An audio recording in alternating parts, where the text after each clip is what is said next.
আসসালামু আলাইকুম। কখনো কি ভেবে দেখেছেন আপনি রাস্তায় দাঁড়িয়ে আছেন এবং যদি জানতে পারেন আপনার পাশে দাঁড়িয়ে থাকা লোকটি একজন খুনের আসামি, তাহলে কি আপনি স্বাভাবিক থাকবেন, নাকি একটু ঘাবড়ে যাবেন এবং দুপা সরে গিয়ে আর চোখে তার দিকে তাকাবেন? কিন্তু তার দিক থেকে ভেবে দেখলে হয়তো সে তার ভুল বুঝতে পেরেছে, হয়তো সেও আমাদের মতো স্বাভাবিক জীবনযাপন করতে চায়। আমাদের কি উচিত নয় তাকে একটা সুযোগ দেওয়া? আজকের গল্পটি এমনই একজন দাগী আসামির জীবনের গল্প। আজকে আমি আপনাদেরকে এক্সপ্লেন করে শোনাবো 2025 সালে মুক্তিপ্রাপ্ত সিনেমা দাগী। সিনেমার শুরুতেই দেখা যায় নিশান নামের এক ছেলে আজকেই জেল থেকে ছাড়া পায়। আসলে আজকে তার ছাড়া পাওয়ার কথা নয়, কিন্তু তার ভালো ব্যবহারের জন্য 8 মাস আগেই তাকে ছেড়ে দেওয়া হয়। টানা 14 বছর জেল খাটার পর সে জেল থেকে ছাড়া পেল। নিশান জেল থেকে বের হয়েই নিজের বাড়ি যায়, কিন্তু রাস্তায় খেয়াল করে কোনো কিছুই আর আগের মতো নেই। রাস্তাঘাট সব কিছু পাল্টে গেছে।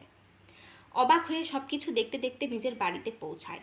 বাড়ি গিয়ে বুঝতে পারে মা তাকে দেখে খুশি হলেও বাবা একদমই খুশি হননি। কিছুক্ষণ পর সে জানতে পারে তার দাদি মারা গেছে, যে তাকে সবচেয়ে বেশি ভালোবাসতো, আর বোনেরও বিয়ে হয়ে গেছে। এরপরে নিজের রুমে গিয়ে বিছানার উপর বসে দীর্ঘশ্বাস ফেলে সেই ভয়ঙ্কর ঘটনাটি মনে করতে থাকে, যার জন্য সে 14 বছর ধরে জেল খেটেছে। আর এই মুহূর্তে আমরা ফ্ল্যাশব্যাক দেখতে পাই। ফ্ল্যাশব্যাকে দেখা যায় নিশান কিছু খারাপ মানুষের সাথে মিলে ইন্ডিয়া থেকে নেশাজাতীয় দ্রব্যের স্মাগলিং করত। চোরাইভাবে বর্ডার পার করে নেশাজাতীয় দ্রব্যের লেনদেন করত। আসলে নিশান ছিল একটা বিগড়ে যাওয়া ছেলে। কোনো রকমে ম্যাট্রিক পাশ করে পড়াশোনা ছেড়ে দেয়। এখন সে শর্টকাটে বড়লোক হতে চায়, তাই এই ব্যবসায় নেমেছে। যদিও তার বাবা তাকে অনেক বোঝানোর চেষ্টা করে, কিন্তু সে কিছুতেই শোনে না। এরপরে দেখা যায় নিশান ও তার গার্লফ্রেন্ড জেরিনকে। তাদের কথোপকথনে বোঝা যায় নিশান গত 10 দিন ধরে গায়েব ছিল, তাই জেরিন রাগ করে আছে আর নিশান তাকে মারানোর চেষ্টা করছে। তাদের কথোপকথনে আরও বোঝা যায় যে নিশান মাঝে মাঝেই গায়েব হয়ে যায় আর প্রত্যেকবারই ফিরে এসে নিজের মিষ্টি কথায় জেরিনকে ভুলিয়ে দেয়, এবং দুজনের মাঝে মাঝেই নিশানের বন্ধু বাবুর বাড়িতে গিয়ে সময় কাটায়। প্রত্যেকবারের মতো আবারও নিশান খবর না পাওয়ায় জেরিন সোজা নিশানের বাড়ি চলে আসে আর জানায় তার বাবা তাকে বিয়ে দিতে চায়, অনেক ভালো ভালো সম্বন্ধ আসছে। জেরিন নিশানকে 15 তারিখে তার বাসায় যেতে বলে। নিশান রাজি হয়ে যায়, কিন্তু দুর্ভাগ্যক্রমে নিশান আসে না। জেরিন অনেক খোঁজাখুঁজির পরও যখন তার খবর পায় না, তখন বাধ্য হয়ে বিয়ে করে ফেলে। অন্যদিকে বর্ডারের ওই পারে নিশান টাকা জোগাড় করার চেষ্টা করে, কারণ তার ধারণা টাকা কামাই না করে গেলে জেরিনের বাবা তাকে মানবে না। নিশানের বস রবি নামের এক লোককে ডেকে 2 সপ্তাহ পর নিশানকে বর্ডারের ওই পারে নিয়ে যেতে বলে, কিন্তু ঘটনাক্রমে বর্ডার পার হওয়ার সময় পুলিশের কাছে ধরা পড়তে পড়তে একটুর জন্য বেঁচে যায় আর রবির গায়ে গুলি লাগে।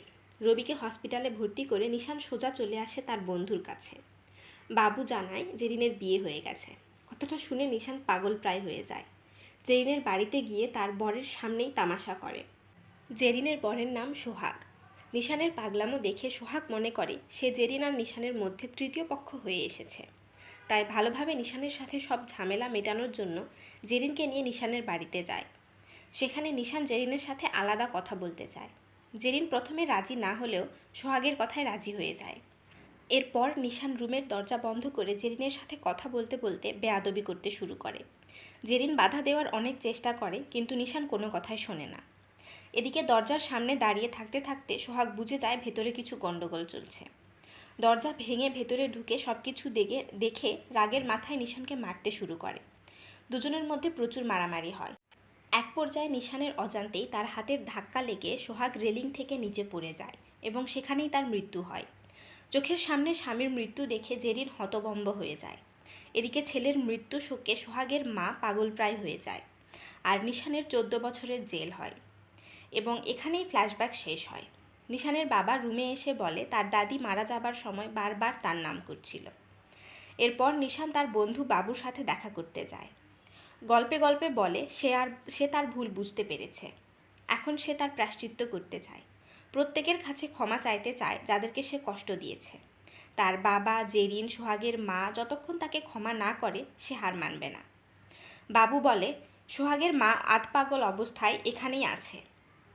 দিন রাত নিশানকে অভিশাপ দিতে থাকে, আর জেরিনের কোনো খবর সে জানে না।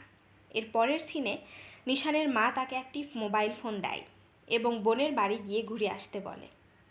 নিশান বোনের বাড়ি যায়, কিন্তু সেখানে তাকে অপমান করা হয়, কারণ সে একজন দাগী আসামি। এদিকে পাড়ার লোকেরাও চায় না যে একজন খুনের আসামি তাদের পাড়ায় থাকুক, এতে তাদের বদনামি হবে। একজন দাগী আসামি বলে সবাই নিশানকে এড়িয়ে চলার চেষ্টা করে। তাই বাধ্য হয়ে নিশানের বাবা তার এক বন্ধুর ভাতিজির সাথে নিশানের বিয়ে দিয়ে নিশানকে ঢাকায় পাঠিয়ে দিতে চায়। মেয়েটির নাম লিখন, কথা বলতে পারে না। লিখন প্রথমে নিশানকে পছন্দ করে ঠিকই, কিন্তু নিশান যখন তাকে জানায় যে সে একজন দাগী আসামি, তখন সে একটু ঘাবড়ে যায়। এরপর নিশান তার বন্ধু বাবুর পরিচিত এক দোকানে কাজ পায়। লিখন প্রথমে ঘাবড়ে গেলেও সে নিশানকে সত্যিই পছন্দ করে ফেলে। তাই রোজ সে নিশানের সাথে দেখা করতে দোকানে আসে। কিন্তু একদিন নিশানের ব্যাপারে সব সত্যি কথা জানতে পেরে দোকানের মালিক তাকে কাজ থেকে বের করে দেয়।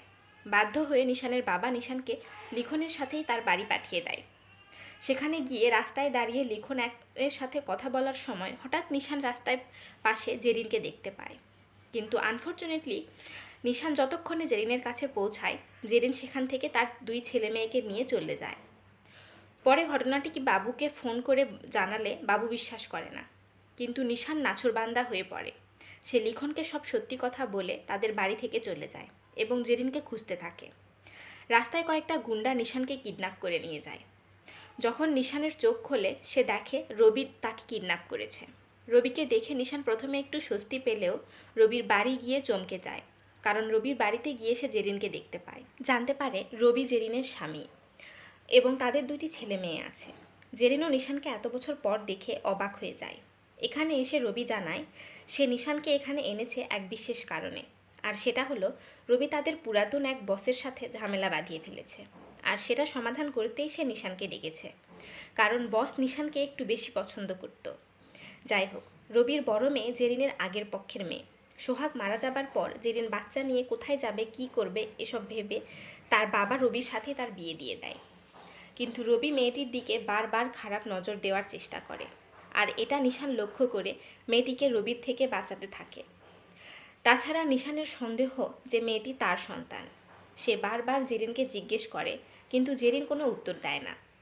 এর পরের সিনে সোহাগের মা নিশানের কথা জানতে পেরে জেরিনের বাড়িতে আসে। এদিকে নিশানের মাধ্যমে বসের সাথে রবি মিটিং ফিক্সড করে, কিন্তু রবি ভেতরে ভেতরে বসকে মারার চেষ্টা করছিল, কিন্তু নিশান সেটা জানে না। ডিল ফাইনাল করতে গিয়ে রবি বসকে মারার চেষ্টা করে, কিন্তু সে বেঁচে যায়। তাই রবি ভয় পেয়ে যায়, কারণ বস এখন তাকে মেরে ফেলবে। তাই সে ভয়ে নিজের ছেলেকে নিয়ে পালিয়ে যায়। এদিকে তাদের বস জেরিনের মেয়েকে কিডন্যাপ করে নিয়ে যায় রবির উপর প্রতিশোধ নেওয়ার জন্য, কিন্তু নিশান বসকে ফোন করে জানায় যে সে যাকে কিডন্যাপ করেছে সে নিশানের মেয়ে। বস নিশানকে এক ঠিকানা দিয়ে সেখানে গিয়ে তার মেয়েকে নিয়ে আসতে বলে। নিশান মেয়েকে নিতে যাওয়ার আগে নিজের বাবার কাছে ফোন করে ক্ষমা চায় এবং তার বাবাও ইমোশনাল হয়ে তাকে ক্ষমা করে দেয়। এরপরে জেরিনের কাছে গেলে জেরিন বলে মেয়েটি আসলেই নিশানের নয়। জেরিন ডিএনএ টেস্ট করে দেখেছে। কথাটা শুনে নিশান খুবই কষ্ট পায় এবং প্রচুর কান্নাকাটি করে, কিন্তু পরে বুঝতে পারে মেয়েটি তার নিজের না হলেও সোহাগের মেয়েকে বাঁচালেও হয়তো তার সোহাগের কাছে ক্ষমা চাওয়া হবে। তাই সে মেয়েটিকে বাঁচাতে যায়, কিন্তু সেখানে গিয়ে বস ও নিশানের সাথে বিশ্বাসঘাতকতা করে এবং মেয়েটিকে ছাড়তে চায় না। এর মধ্যে গোলাগুলি শুরু হয়। নিশান গোলাগুলির মধ্যে থেকে মেয়েটিকে বাঁচিয়ে নিয়ে আসে, কিন্তু নিশানের বুকেও গুলি লাগে আর নিশান মাটিতে লুটিয়ে পড়ে। নিশানের অবস্থা দেখে সোহাগের মা জেরিন ও জেরিনের মেয়ে যেভাবে দিশেহারা হয়ে পড়ে এবং তাকে বাঁচানোর চেষ্টা করে, তা দেখে নিশান বুঝে যায় যে তারা সবাই তাকে ক্ষমা করে দিয়েছে। এরপর ধীরে ধীরে নিশান মৃত্যুর কোলে ঢলে পড়ে, আর সিনেমা এখানেই শেষ হয়। আসলে আমাদের সমাজের নিয়মটা খুব অদ্ভুত। আমরা একটা ঘটনার উপর ভিত্তি করে খুব সহজেই কারো সম্পর্কে রায় বানিয়ে ফেলি, কিন্তু তার দিক থেকে গল্পটা কখনো জানার চেষ্টা করি না বা একটু সুযোগও দেওয়ার চেষ্টা করি না। কিন্তু আমাদের উচিত নিজেদের এই চিন্তাধারা বদলানোর। এনিওয়ে, ভিডিওটি ভালো লাগলে লাইক শেয়ার করবেন এবং প্লিজ চ্যানেলটিকে সাবস্ক্রাইব করে পাশে থাকবেন। আল্লাহ হাফেজ।